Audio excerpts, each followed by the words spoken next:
All right. Welcome back everybody to YouTube channel ICObench, and we continue to do videos about what is going on in the cryptocurrency world, and also we are making a special interviews with experts and advisors from ICObench.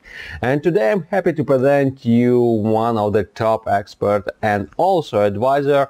His name is Simon Cocking. Simon, nice to see you. Thanks for coming to us. Hey, look, thanks. It's good to talk. I'm glad we're doing it.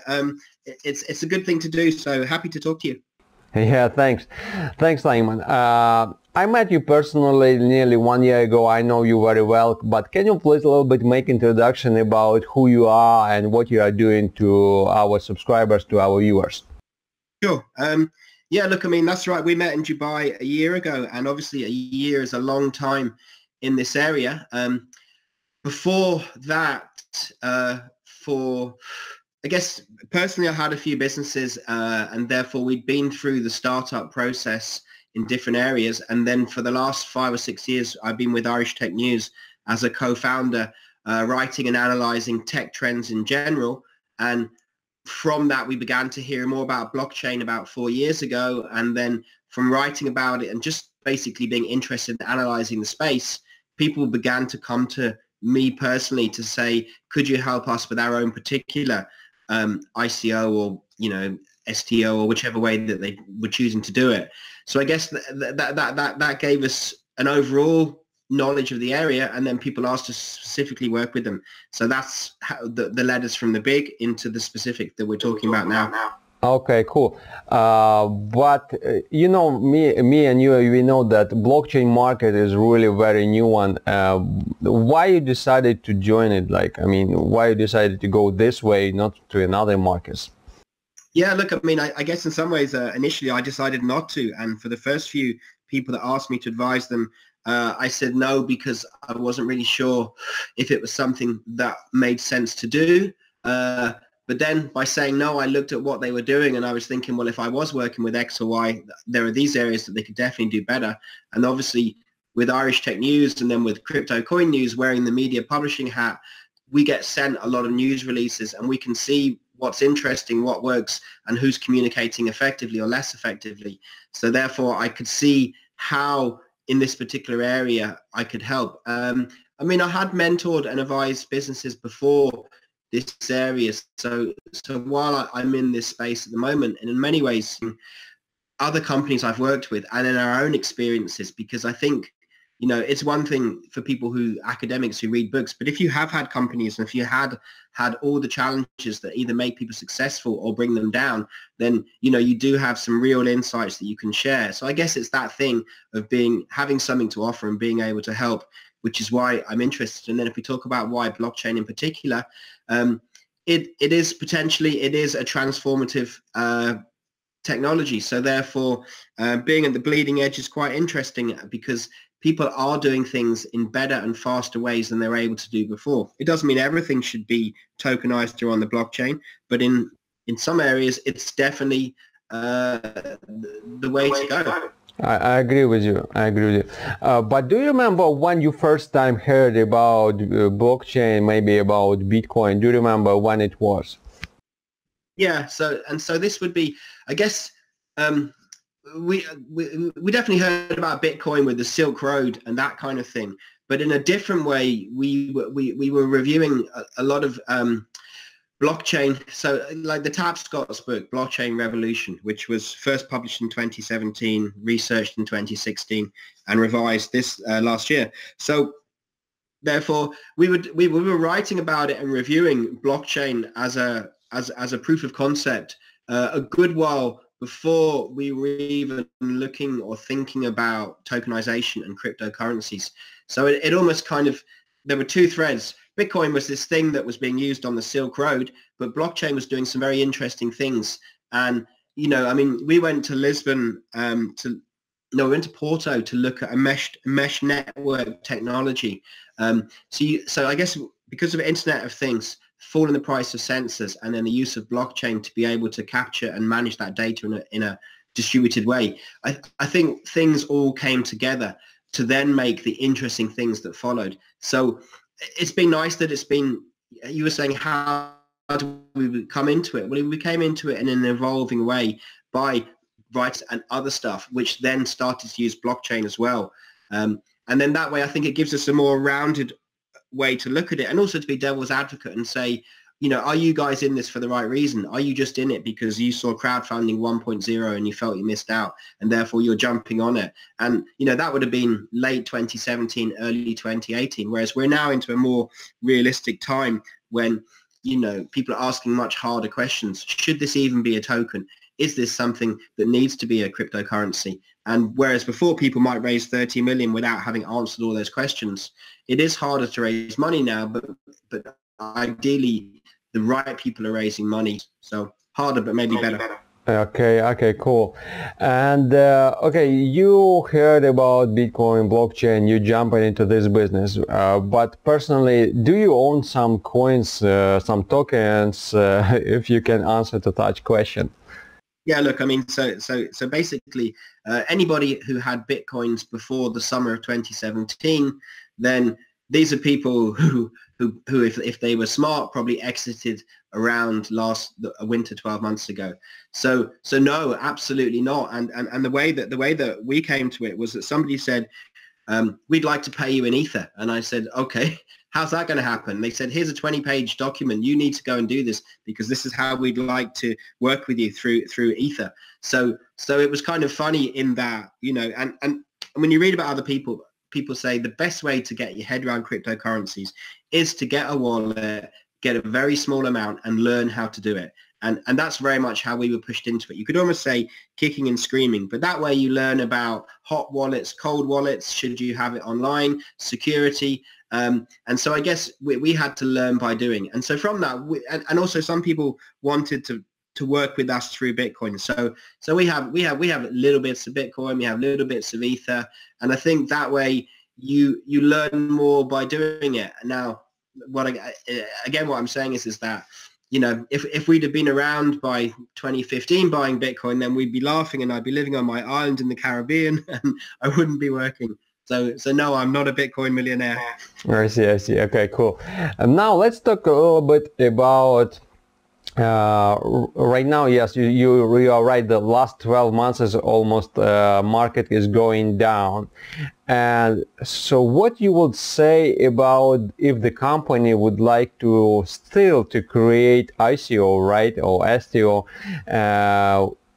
do you recommend them to do this, yes or no, and what they will need to do to be successful? Sure. So I think if we look at Kickstarter and Indiegogo and crowdfunding 1.0 from whatever it was 4 to 6 years ago or a little bit longer, in the beginning, everyone's like, this is amazing. Whatever idea I have, it will get funded. And then in the beginning that worked, and then reality kicked in and there was a much harder process of assessment of whether it was really worth investing in stuff, that version of crowdfunding. We've gone through the same process here. So people still go to Kickstarter and Indiegogo, and in the same way, people are still raising funds. I mean, and this is what I like about your weekly PDF, that you talk about, you know, the market report to show that people are still raising funds. Yes, the volume is much lower than it was, but at the same time, if you can articulate why you're doing what you're doing, and also I guess if you have a good team and if you have a good network and a good number of users, then you could still create value from what you're planning to tokenize. So can it still be done? Yes, it can still be done, but I think now people are asking much more detailed and harder questions. Like, so we work with investors too, and investors have a much clearer way of assessing if there's value and if there's worth investing. People are still making investments, but the questions are more specific. And also now it will be very much, you know, if you're building on the EOS platform, then there are particular investors that you go to. So it's a much more tailored approach to fundraising now. But if you have the right criteria, and in some ways this is good, because obviously nobody really wants to have a market where there are scams and people disappearing overnight too quickly. And therefore these harder questions are helping to flush out people who had a very speculative business idea and perhaps had no intention of actually building what they plan to build. So if less money is raised, but the money is raised is going to people and ideas that are more likely to work, then I think it's a good thing. So I guess you're saying, is it still possible? I think it is still possible. I think it's harder, but maybe before it was too easy. And the problem was it was too easy and people were losing their money. So I would rather that it was a better investment, and also maybe a more realistic investment that didn't just go to the moon times 10, times 3 in 3 weeks' time, or have investors just buy at an early rate and then sell, because that doesn't help anybody. So I think it's still possible, and from what we can see, people are still raising funds, but maybe in a more realistic way than it was 9 months ago. Maybe 9 months ago was the gold rush, but the gold rush isn't necessarily a good thing. I agree with you. Thanks. You already said about investors that they are still investing in crypto projects, in ICOs. What would you recommend to regular people? For example, let's say I tomorrow will decide to invest in ICO. Do you still recommend, for example, to do this firstly? And if yes, what criteria to use for selecting which project to select for investing? Sure. So I guess first point is only invest what you're able to lose, so that therefore you're not pinning the house on it. Then ask yourself, what are you interested in? What do you understand? What are you passionate about? Because you can already then start to move, like, I guess there's so many options out there that it makes more sense to invest in something that you can understand yourself, and see whether they're selling moonshine or selling something that actually has a realistic prospect. So, if you're an IoT specialist, or, you work in sensors, then maybe look at those people in that area, because then you can make a more realistic assessment of, is this a good idea? Because, or actually, if it's a good idea, plus does it have the ability to succeed? Because, we're beyond the stage of just funding things based on white paper and an idea. It's more about, how far are these guys down the road? What have they built before? Do they have the capacity to do this? Who are these people? Do they have a real presence online, or did they just pop up last week? So therefore, if you're looking to invest, try and find an area where you can actually understand about it. And then also I would reach out to the founders too, because in this day and age, if the founders aren't responsive, I guess the good ones are responsive on Telegram or Twitter or LinkedIn. And if they're not, then I would be concerned, who are these people, and are these people for real? So we have the ability now, in a more one-to-one or one to their people way, to make a better assessment. And then that way, you're like, so I guess Morpheus Network were an interesting one, and you could see they got the ex-head of DHL, and they had Charlie Shrem involved. These are people who have legitimacy, have done things before, and know what they're talking about. So by looking at who they have on their board of advisors and who they have working with them, it helps to validate. Or another one I looked at, conversely, none of the profiles were real. And I said to them, this is like, the band Gorillaz, where they're all made up people. Well, I said, none of your people were real. And they said, oh, that's, because we're a bit like Satoshi Nakamoto. And I said, well, that's very nice, but I don't have a lot of faith in who you are if you don't even commit to showing me who you really are. So I guess these are things that we can all, if you're looking to move into this tomorrow, you need to be asking these questions. And again, it's, it's buyer beware, but we can do more to make sure that we're not, that we're making good investment decisions. And I would recommend strongly that you do that. Okay, thanks, Simon, for that. Now let's say about a very difficult question, because when we met, it was approximately 1 year ago. This year was really a very tough one for crypto market. But in your opinion, what do you think will be with the crypto market with blockchain market during the next 12 months?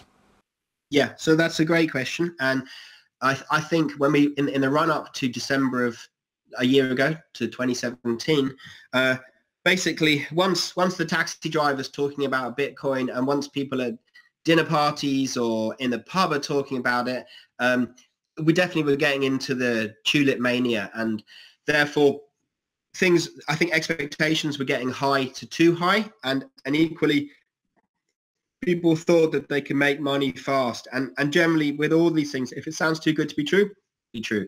So therefore, I think things, got inflated in terms of expectations, and therefore, they were unrealistic, and therefore we've had an adjustment back down.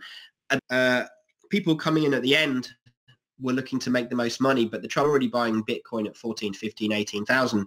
You've got all those guys who held it and bought it when it was worth less than 3,000. So you're trying to make some money, whereas everyone else is already times 5 or times 6. So that then has burned the confidence of the more wider general investor. And the trouble is that, you know, like, it's not this high and it's not this low, and somewhere in between is actually the real value of what they're doing. So therefore, where are we looking at going forwards? Well, I mean, like the hype curve, I think, again, so if I look at ClearPole and some of the other ones, these are guys who did a successful ICO. They only looked to raise a couple of million. They did it, and they're building the products. But to build good products actually takes time. It is funny because you can raise the money faster than you can build things well. You still have to test things, you still have to debug things, and you're going to have to launch it, get it out on Android, get it out on Apple and everything. So therefore, expectations are higher than the reality of how long it takes to do things well. So therefore, you know, I think in some ways there's a lot of good value out there, because now things move on sentiment a little bit. So a lot of things are undervalued right now relative to what they can actually do, but it's because expectations were inflated. So I think 2019 is an interesting and exciting time, because people are actually building things. Mainstream media tends to, you know, to make things boom or bust. We're in neither of those places. Overall, more and more companies are using blockchain-related technologies to build things. So therefore, the level of expertise is up there and growing, and the quality of the product is increasing. And the trouble with crypto and crypto prices is, you know, things were going up or down by 10% a day, and that's a very hot and fast turnaround. And I'm hoping that as things start to stabilize more, then we can focus more on building the products and less on how much has my token gone up, because, you know, that's an inherently volatile place to be otherwise. So I guess I think the technology is constantly improving, and the glitches are being ironed out of it. And I think then the price will settle down after that. So I guess it's exciting. It's a good time. But it's a reminder that just because you can raise 30 million in three days to 30 days, it could still take a year to make a really good product. I agree. All right, Simon, thanks a lot for coming to us, to stay with us, and for all your answers. I just want to remind you that you are watching YouTube channel ICObench, and simply don't forget to subscribe to our YouTube channel for such more news, for such more videos and interviews. Thanks again, Simon, and I'm wishing you good luck. Awesome. Good. And Happy New Year. And we'll hopefully see you in 2019. Thank you.